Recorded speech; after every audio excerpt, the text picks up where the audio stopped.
It did not take very long. That does not mean that there wasn't a history behind it. In fact, what had happened was,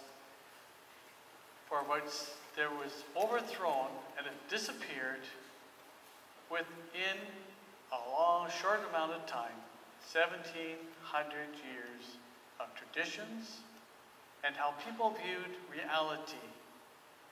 But as I said, it didn't start just in our generations. It started probably around the 14th century, and the thoughts of how things should be viewed came to the fore. And it only took about 40 years for the whole traditions and worldview to fall. It used to be, in the 60s, that people thought basically the same way.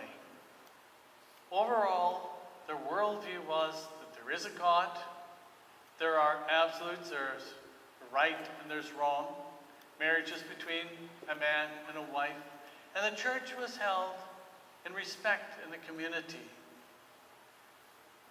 That's no longer the same anymore. And that doesn't mean that when it was happening, that our country was Christian. In fact, many people were not Christian.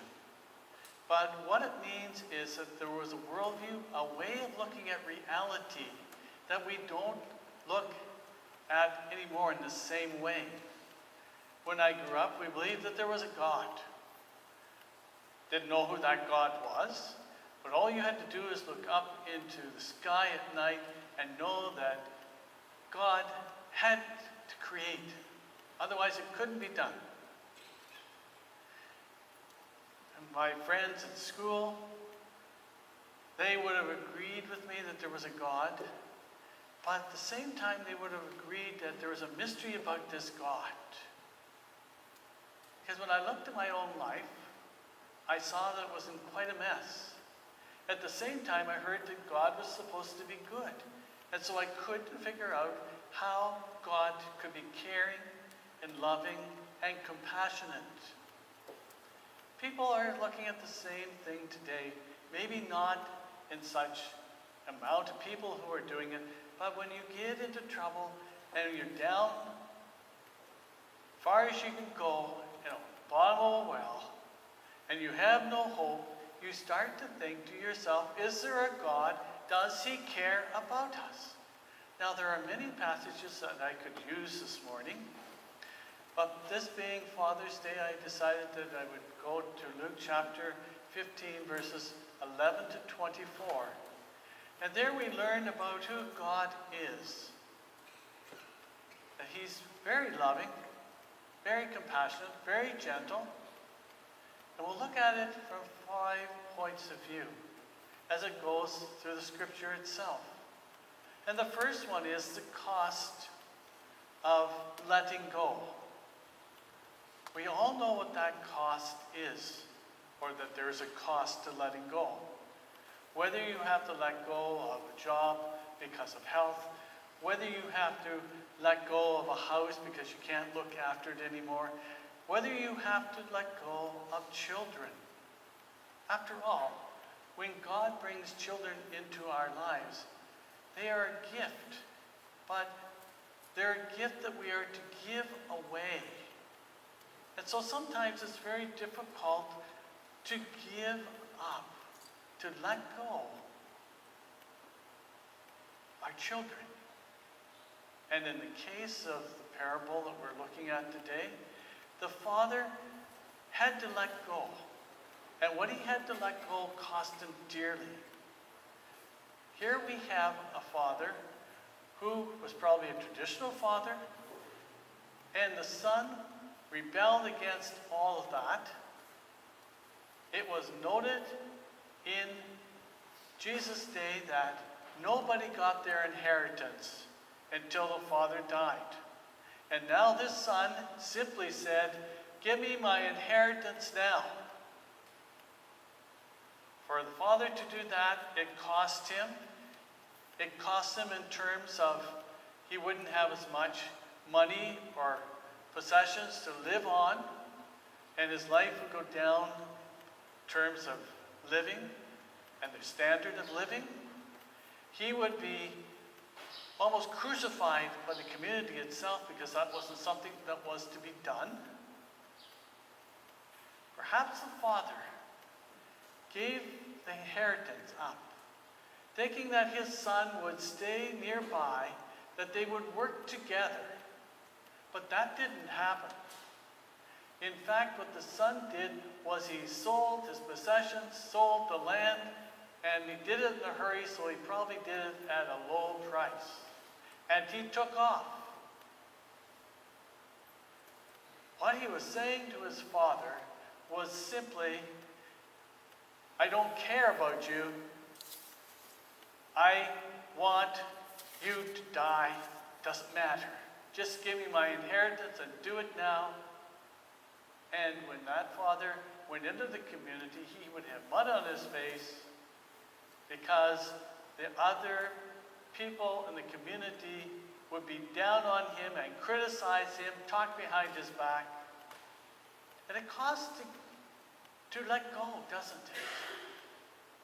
Sometimes we see things that our kids do and we want to say something, but we know we have to hold our tongue because we have to let go. But then there's the cost of welcoming back. Now that might seem like a strange thing to do, a strange cost, but it did cost his father a great deal.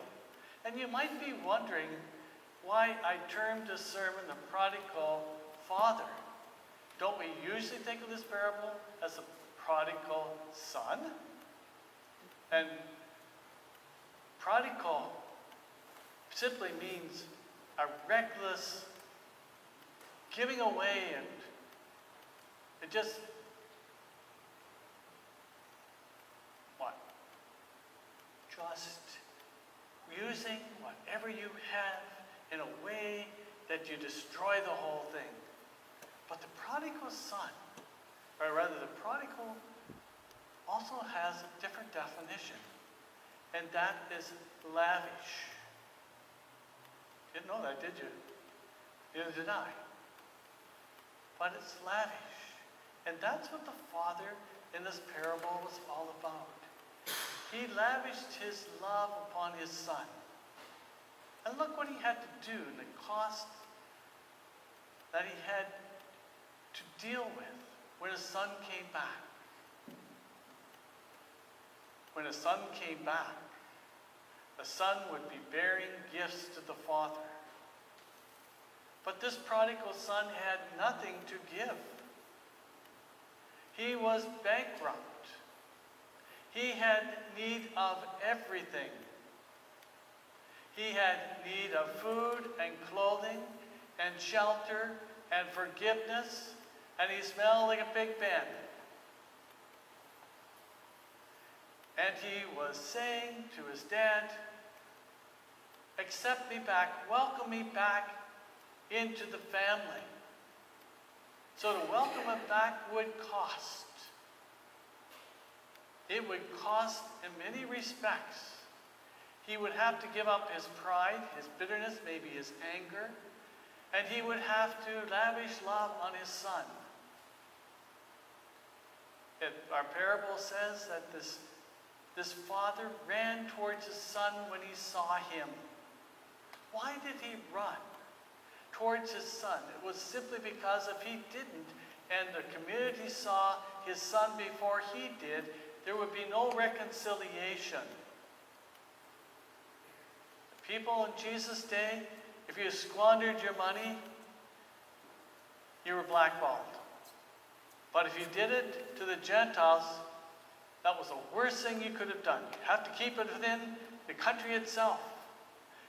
And so the father knew that if the neighbors saw the son first, they would grab him, they would bring him into the community form, and they would have a ceremony for him.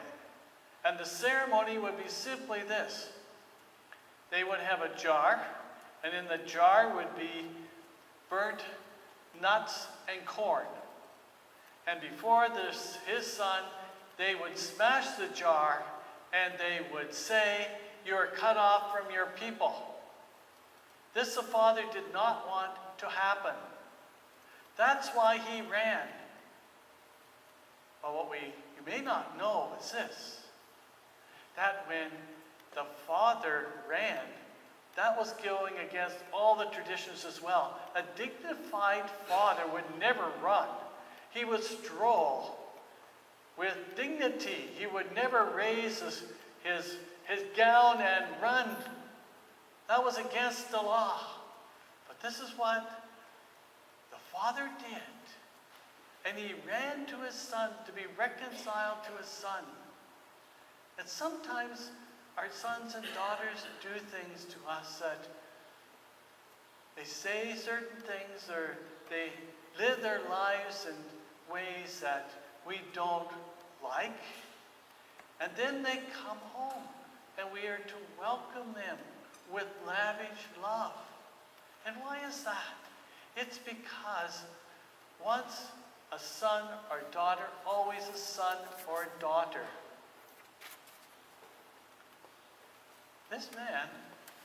This young man, was the father's son.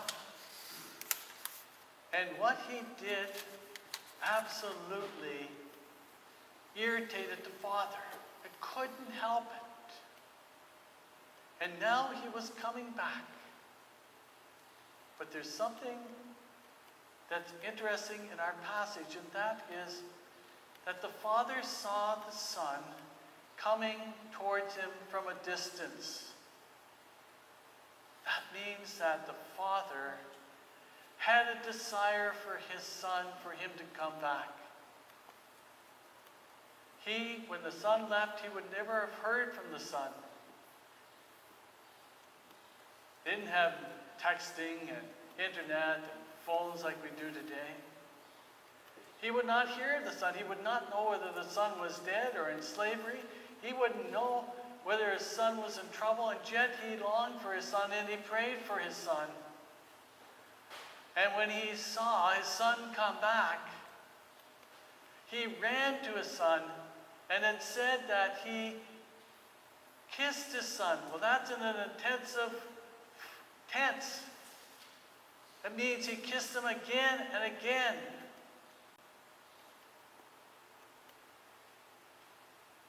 In other words, he welcomed his son back. And we are to welcome our sons and our daughters when they go astray. And what the son said was this: "I have sinned against heaven and against you. I am no longer worthy to be called your son." And the prodigal son was right. That's the way it is with God as well. We need to say the same thing.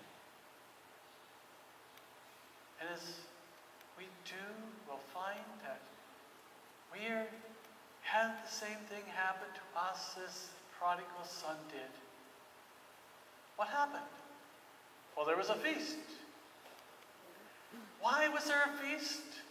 Because the son had come back. And what did the father do? Probably had him cleaned up and he put him in new robes. He put a ring on his finger. In other words, he was part of the family. And he wasn't a slave. He wasn't a servant, he was a son. Because slaves never wore shoes. And sons and daughters did. Always a son. Once a son, always a son. Always a daughter. Or once a daughter, always a daughter. And God takes us within his arms. And he is there with us with his gentleness, and his compassion, and his lavish love. And even though we stray at times, he's there welcoming us, even though it cost him through Christ. And then there's the joy. Can you imagine the joy that the father had? How his heart almost leaped out of his chest when he saw his son and started running towards him? Sometimes we forget that God takes joy in us, that he rejoices over us, that when we come back to him, he welcomes us with open arms. When I was in seminary at Knox College, I read a sermon that was written by a Presbyterian minister who preached in Toronto, and I can't remember his name, but here's the story he told. He said that there was this young man who couldn't get along with his parents, and he left home. And when he left home, it wasn't a very nice leaving home. There was anger on both sides, and there was hurt on both sides. And the parents didn't hear from him for years. And one day they got a letter in the mail. And he said, I would like to come back home. I'm going to be riding on a train. And I'm going to be there at a certain day and at a certain time. And since our house, family house, sits right along the tracks, if you want me home, what I want you to do is to hang a white sheet on the clothesline. So the day approached, the day came, he got into the train, and as he was listening to the chunk of the engine, he, at the beginning, was full of hope. He thought, my parents will accept me, my mom will have that sheet on the line. But when he got halfway there, he wasn't so sure. And when he got close, he closed the blind on the train window. And finally, he couldn't stand the suspense anymore because he was almost there. And he looked out the window, and you know what he saw?